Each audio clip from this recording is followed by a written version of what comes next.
do Rio Grande do Sul, uma repressão completamente injustificável sobre os movimentos sociais que lutam pela terra. Eu pediria ao Dr. Marés uma reflexão também acerca do seguinte aspecto.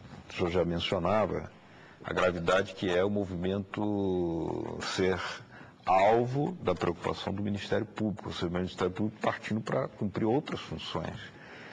Para aqui do Paraná, que se vê uma grande preocupação do Ministério Público, ou dos setores do Ministério Público também, em censurar a palavra do governador, portanto, censurar todos os eleitores que o elegeram, e aqui nessa televisão que abre espaço, mas também tem esse aspecto, né? Paira sempre uma ameaça de uma censura, porque estamos divulgando coisas dessa natureza que dificilmente imaginam, né, Leandro? Lá no Rio Grande do Sul, os movimentos sociais não contam com compreensão nenhuma da parte dos meios de comunicação. Como é que o senhor vê essa mudança de função? Que coisa... O Ministério, há 20 anos atrás, a Constituição brasileira inovou muito em relação ao Ministério Público.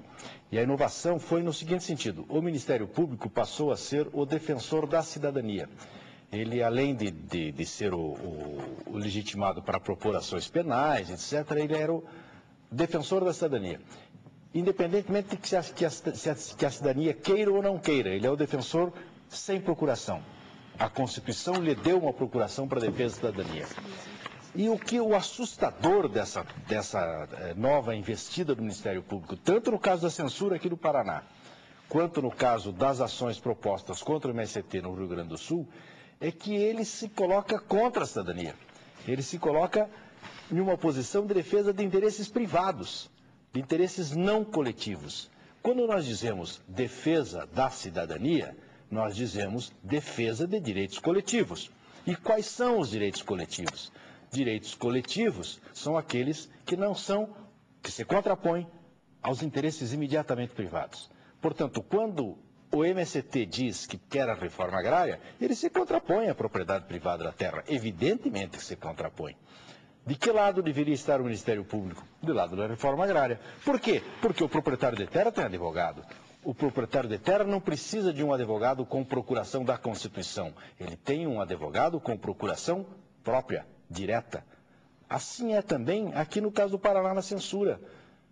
Quem está defendido contra a censura? Principalmente os meios de comunicação. Mas os meios de comunicação é propriedade privada. Os meios de comunicação têm advogado privado. Portanto, quando o Ministério Público desvirtua a sua ação para a defesa de interesses privados, nós corremos risco como cidadão. Porque nós perdemos quem nos defende como cidadão. E, ao mesmo tempo, ganha-se os privados uma força muito maior contra a cidadania e contra as liberdades em geral. Isso aconteceu na Alemanha, logo depois da Primeira Guerra, quando a Alemanha construiu uma belíssima Constituição na cidade de Weimar, que era chamada Constituição de Weimar, a República de Weimar. O Estado alemão acabou punindo aqueles que lutavam pela reivindicação da implementação dos direitos que constavam da Constituição, que estavam na Constituição, e acabou protegendo aqueles que foram contra a Constituição, que acabaram rasgando a Constituição em 1933, que foi a ascensão de Hitler ao poder. Então isso é muito perigoso. Nós estamos em um momento de risco para a cidadania, e temos que nos alertar a isso, e por isso é muito bom conhecer, Beto, eu achava até que devia um dos gaúchos explicar exatamente o que são essas ações do Ministério Público. Porque eu acho isso importante. O doutor Leandro podia nos dizer detalhar o que está acontecendo. Então, aliás, tem algumas, o senhor responde, mas já levando em consideração algumas perguntas, até mesmo algumas críticas ao programa. O programa democrático coloca as próprias críticas, né? O Silvio Soares, Cascavel do Paraná, pergunta: será que essa organização contra o MST não seria uma reação aos excessos do próprio movimento? O movimento invadiu uma fazenda que fazia pesquisas aqui no Paraná e destruíram as pesquisas. Será que isso não é isso que está acontecendo? Ele diz. Oswaldo Scream diz: nesse país todo cidadão não tem direito a nada, os aposentados do Brasil vão morrer de fome futuramente, temos sindicatos aposentados que nada fazem, tudo nesse país que trabalha, inclusive o MST, são mal vistos, e isso é um desabafo. O Beto Baroni, de Campo Largo, obrigado, Beto Baroni. Parabenizo o programa, assisto todo domingo, todos os programas deveriam ser assim. O Reginaldo de Piraquara, deveríamos debater sobre o civismo no Brasil. Precisamos ser patrióticos e mais transparentes, resgatar o hino nacional, dos estados também, sou otimista, esse país será ainda melhor, acompanho o Brasil Nação, gosto muito do programa, respeito os movimentos sociais e acho que eles deveriam ser mais divulgados na mídia, chega de opressão, temos que aceitar, isso é democracia. E tem o Paulo Renê, de Pirageni, Rio Grande do Sul.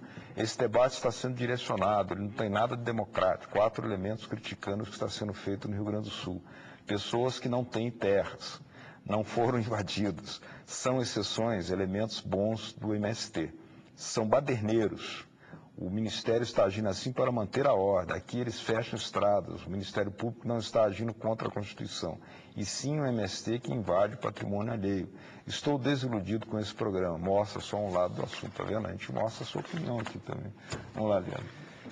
Então, foi justamente na Alemanha que o Ministério Público Estadual e a Polícia Militar foram buscar o mecanismo para tentar dissolver o MST. Agora, quando ocorreram protestos contra o grupo, a reunião do G8 na Alemanha, foi formada uma nova espécie de polícia na Alemanha, a Kavala, aonde suprimiu garantias históricas da Constituição alemã, aonde a separação entre polícia e serviço secreto, entre polícia e judiciário, acabou ficando obscurecida. É justamente o que está acontecendo lá no Estado, onde a Polícia Militar solicitou, por exemplo, no ano passado, que se impedisse 3 marchas do MST entrassem na comarca, em toda uma comarca. Foi criada uma zona de restrição de direitos em 4 municípios, onde foi proibido de que ali se realizassem reuniões ou manifestações do MST, a pedido da Polícia Militar.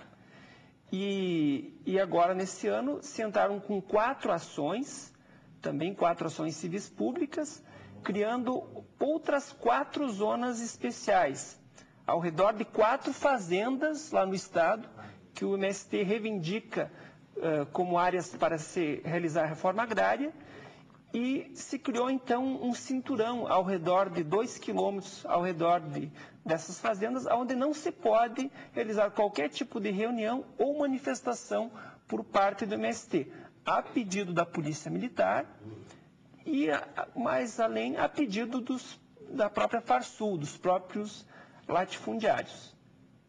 Então, se cria um estado de exceção, na verdade, porque naquelas áreas ali, o direito constitucional de reunião e de manifestação está proibido, a pretexto de uma falsa mensagem emitida pela Polícia Militar de que ali seria uma zona de risco, que é o que aconteceu lá na Alemanha, onde o G8 iria se reunir, se criou também uma zona especial, onde se proibiu qualquer tipo de protesto e manifestação, sob o pretexto de que lá seria uma zona de risco, de que haveriam conflitos entre os manifestantes e as forças que garantiam a reunião dos G8. Então, o Ministério Público entrou com essas 4 ações e também foi proposta que entraria com ações para dissolver 2 escolas do Movimento Sem Terra lá no Rio Grande do Sul, onde os filhos de assentados têm oportunidade de cursar curso de técnico agrícola, de educação de jovens e adultos. Essa é uma das propostas que foi tirada pelo Ministério Público, que ainda não foi encaminhada. Ou seja, o Ministério Público preconiza a dissolução dessas escolas também? Para que cesse porque eles entendem que, do ponto de vista pedagógico, as escolas não poderiam estar funcionando,